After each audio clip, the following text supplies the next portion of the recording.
the conflict between good and evil. God creates the universe. This beautiful earth on which we live is very old. It is so old that nobody knows when it came into being. Long before there was an earth, however, there was the living God. He has always existed. At the beginning of time, the living God spoke, and the universe appeared.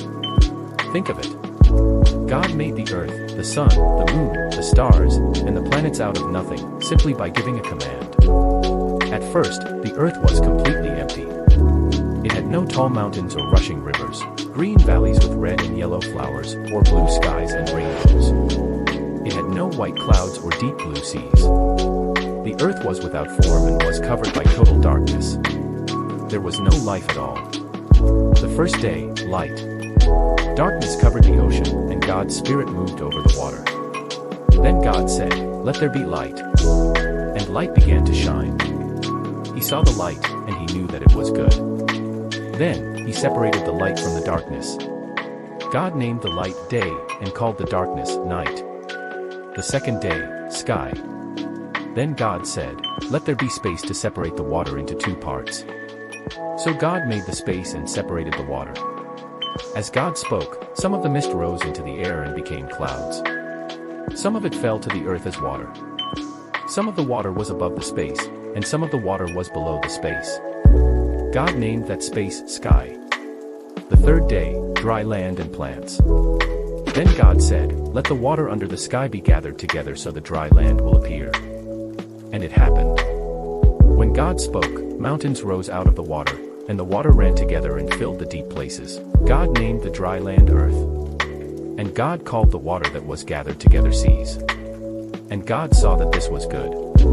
Then God said, "Let the earth grow grass, plants that make grain, and fruit trees. The fruit trees will make fruit with seeds in it. And each plant will make its own kind of seed." And it happened. Plants came up all over the earth. Fruit trees, shade trees, berry bushes, and green grass covered the ground. Every plant had its own kind of seeds to reproduce itself. The land was green with vegetation, and God saw that it was good. The fourth day, sun, moon, and stars. Then God said, "Let there be lights in the sky. These lights will separate the days from the nights. They will be used for signs to show when special meetings begin and to show the days and the years." And it happened. So God made the two large lights appear. He made the sun to rule during the day and the moon to rule during the night. God also made the stars appear. God put these lights in the sky to shine on the earth. They separated the light from the darkness, and God saw that this was good. The fifth day, fish and birds. On the morning of the fifth day, the sun rose in the east and warmed the green grass and bright flowers, but no fish swam in the waters. No birds sang in the trees. Then God said, "Let the water be filled with many living things, and let there be birds to fly in the air over the earth." So God created the large sea animals such as whales. He created all the many living things in the sea, lakes, and rivers. He also created every kind of bird that flies in the air.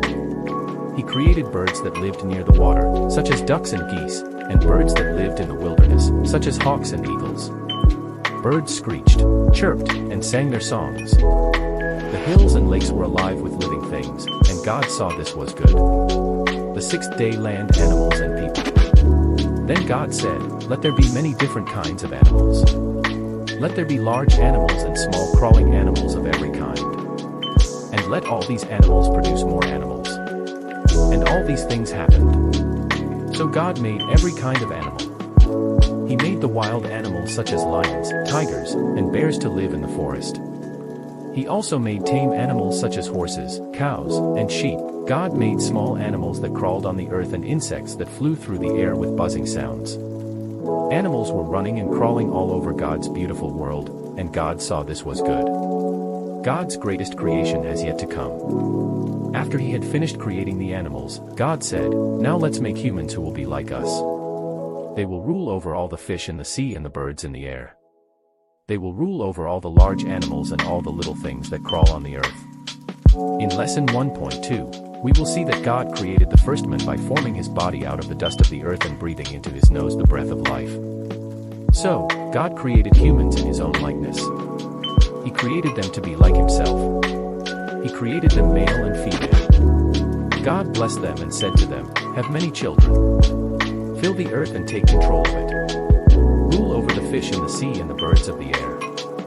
Rule over every living thing that moves on the earth." God looked at everything he had made and saw that everything was very good. The seventh day, rest. So the earth, the sky, and everything in them were finished. God finished the work he was doing. So, on the seventh day, he rested from his work. In the beginning, God created the universe. God spoke, and there was light. God spoke, and there was air, and there was water. God spoke, and there was dry land covered with plants. God spoke, and the sun, moon, and stars appeared. God spoke, and there were fish in the waters and birds in the air. God spoke, and the earth was filled with animals. Then, God carefully formed a man out of the dust of the earth. Finally, he made a woman. Then, he rested. This is the story about the creation of the sky and the earth. When we read this Bible story, we begin to learn about the God who created everything.